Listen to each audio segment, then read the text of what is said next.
All right, how's it going, guys? Another day here, another dollar. Hope you all had a great day. Gonna get into another little mini-sode or whatever you'd like to call it segment, comparing yesterday's history, seeing how it relates to today. First thing I got yesterday, 1787, Arthur St. Clair is elected the seventh president of the Continental Congress under the Articles of Confederation. Now, the Articles of Confederation was the first constitution of the U.S. It was in effect from 1781 to 1789. There were 8 individuals appointed by Congress: John Hanson, Elias Boudinot, Thomas Mifflin, Richard Henry Lee, John Hancock, Nathan Gorman, Arthur St. Clair, Cyrus Griffin. Um, They were appointed by Congress for 1 year in office, and each was referred to as President of the U.S. and Congress assembled. When John Hanson and Maryland was appointed in of Maryland was appointed in 1781, he was the first to serve 1 year term in office as specified in Articles 7 or Articles 4 or no Article 9 of the Articles of Confederation. The United States and Congress assembled shall have authority to appoint such other committees and civil officers as may be necessary for managing the general affairs of the United States under their direction, to appoint one of their members to preside, provided that no person be allowed to serve in the office of president more than 1 year, any term of 3 years. So looking at this, I started looking into. I was hearing, how can that relate to today? Introduced by Senator Ted Cruz, Representative Francis Rooney, constitutional amendment imposing term limits on Congress. We got a little quote here. For too long, members of Congress have abused their power and ignored the will of the American people, Cruz said in a statement. Term limits of the members of Congress offer a solution to the brokenness we see in Washington, D.C. It is long past the time for Congress to hold itself accountable. I urge my colleagues to submit these constitutional amendments to the states for speedy ratification. He goes on, the American people support term limits by overwhelming margin. I believe that lawmakers, we should allow the example of our founding fathers, President George Washington and Thomas Jefferson, who refused to consider public service as a career. Our history is complete with examples of leaders who served their country for a time and returned to private life, who went on to serve in a different way.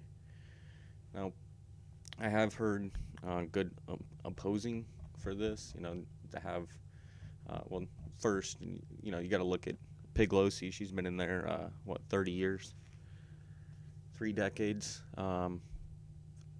That's a little insane there, but to look at somebody who, doesn't know much to come in and be a freshman, um, I don't know. It might be something good to look at. I mean, 30 years is way too long. But then, if we do term limits for the Congress, are they going to say term limits for the Supreme Court as well? Like, what comes next off of that? But they were also supported by 3 Republican senators: Mark Rubio from Florida, Mike Lee from Utah, and David Perdue from Georgia. Um,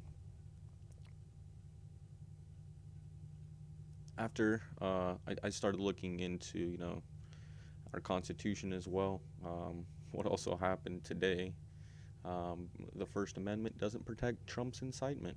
Um, Now, this had been ruled on, whether a call to violence, um, what the exact breakdown of that is, and it was overturned that it has to be a direct call to violence. You can't just generalize and bombastically say it. Um, you know, not necessarily bombastically, but beat around the bush basically, through different verbiage, and that's what they're basically asserting, is that they need to look into that case, um, and it's going to go basically to hate speech, and it's, are they going to ban hate speech, or are they going to ban speech that they hate? So at the same time, this is dangerous that we're getting into, changing the First Amendment, um, which freedom of speech always, and to, to to go further into that, obviously there is law against calls to violence. It's not black and white. So, but for this, Trump did not call um, for violence, in my opinion. Some might debate that, but in my opinion, he said peacefully march over there. As he was saying that, people were already breaking into the Capitol, which is a 20-minute walk. So, at that regard, people had this mind or this mindset already. They weren't listening to him; they were listening to something else. So, a little bit weird there, but thought I'd go into that. Also, what happened yesterday in history. In 1894, short black and white silent film shot by William K. L. Dixon, featuring Fred Ott. Um, it was the first close up, and it was of a man sneezing. And I'm like, how does this relate? But it's the oldest surviving motion picture with a copyright. But the way that it relates is people were so interested in just watching something back in the day that seeing a man sneeze was like, oh my god, this is amazing. We need to record this as history. And to see how far it has actually come, and kind of related to politics, where politicians are going.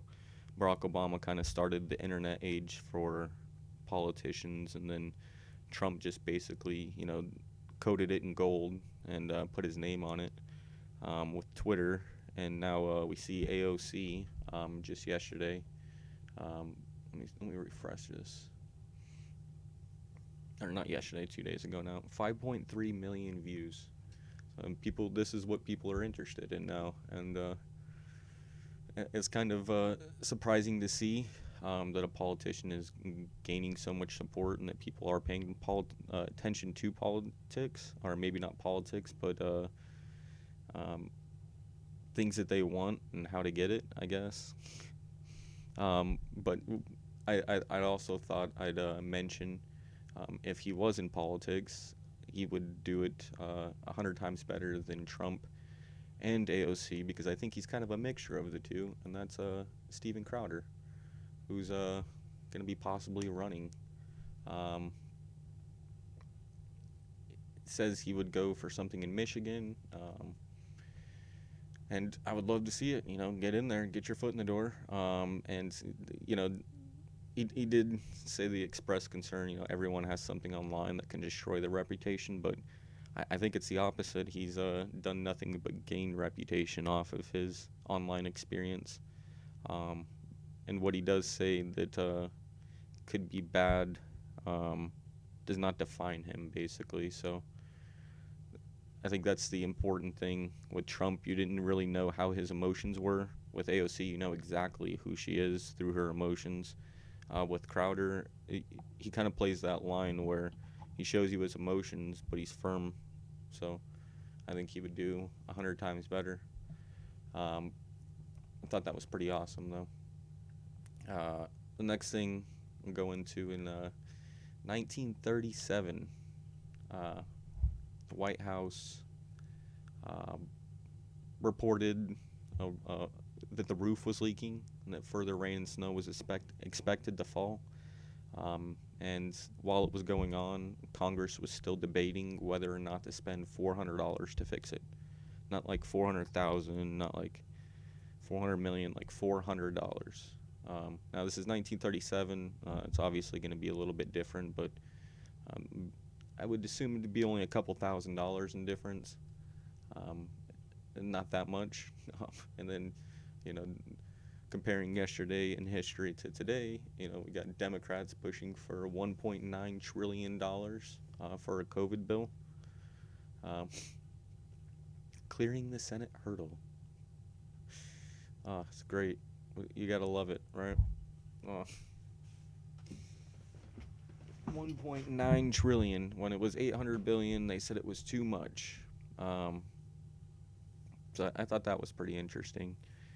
Uh, $400 in 1937 was a debate, but Tuesday cleared out procedural hurdle on the road to passing President Biden's $1.9 trillion coronavirus relief proposal, a signal that congressional Democrats will continue to move forward with a vote to provide for more economic assistance, whether or not the Republicans come to the negotiating table. Now that they own everything, they can do whatever they want. Uh, Another one that I wanted to pull up. I actually didn't pull it up here.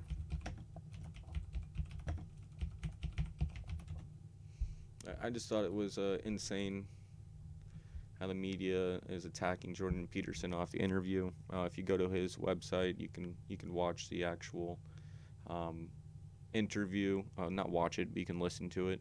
They didn't have the camera on, but they did have audio. Thank the Lord, because it was pretty outlandish what they were saying the whole time.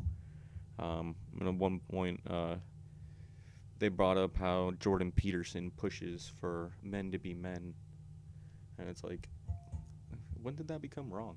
And I found that in 1964, relating yesterday to today, G.I. Joe was launched.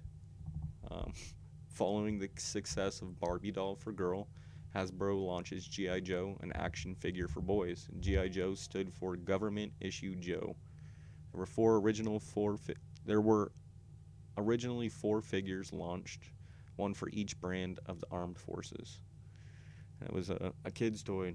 When you look at the games today, I mean, it's bruteness, it's war, it's like, I'm not saying that that's what a man's supposed to do, but a man um, who doesn't have anything and lives in the forest has to hunt and be the provider if there happens to be a child um, that the woman just had and is weak, um, and has to support the child by breastfeeding. And you know the idea, I think, of why kids is like they like being the hero. They like um, it's almost like my little brother. He would always sleep with like a little Nerf gun with him, and he would just do it because he like felt more comfortable. It's like and Crowder actually talked about this when um, he did the Santa Claus for the little boy that got denied by Libtard Santa, um, and the little kid just wants to protect himself. He feels small, and it's him wanting to protect himself and not have someone else do it for him, I guess.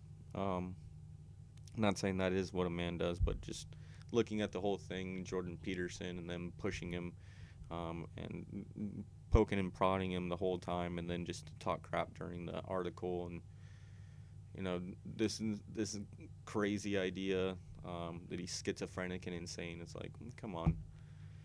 But G.I. Joe was launched, so I thought I'd kind of relate it somehow that way. Um, and then the media. Sky Television was launched yesterday. International news. You look at our media, and we got Jen Psaki doing circles out there. But that was yesterday in 1989. And I just think also, like, how does the world see our press secretary as well? It'd be interesting to hear if any of you guys are coming from overseas to hear um, what do you guys what's going on here, right?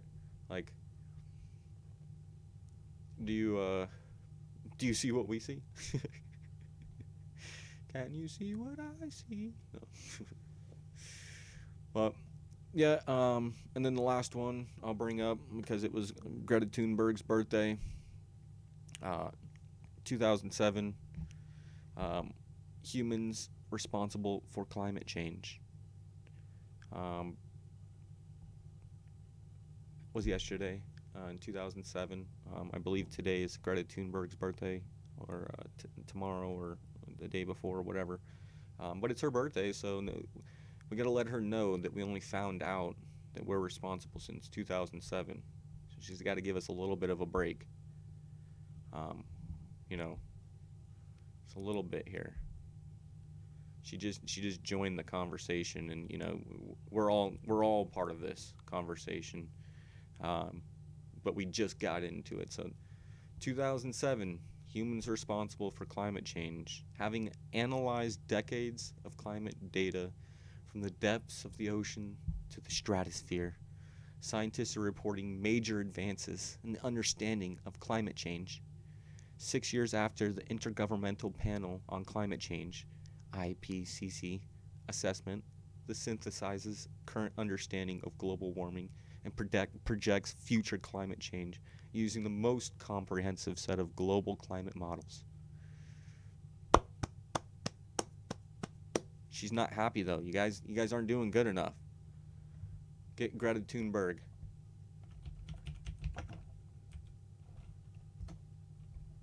Greta Thunberg. India is mad at Rihanna and Greta Thunberg over farmers' protest tweets.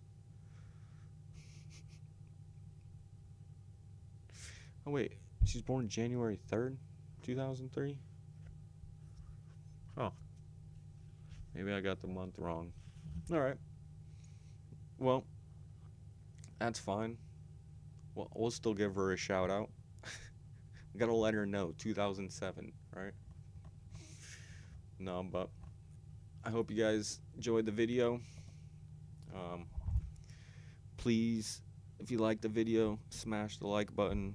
If you disliked the video, sorry about that. Let me know how I could do better in the comments. Also, let me know what you guys think. If you want to give a shout out to Greta, let her know happy birthday. I'm sure she would appreciate that. And yeah, other than that, let's see how many holes they can poke into our Constitution. But no, you guys, I'm going to go live here in a little bit. I hope if you aren't around, you have a good night. Thanks for watching. Hit the like button, comment, subscribe if you're not subscribed, and have a good one. Peace.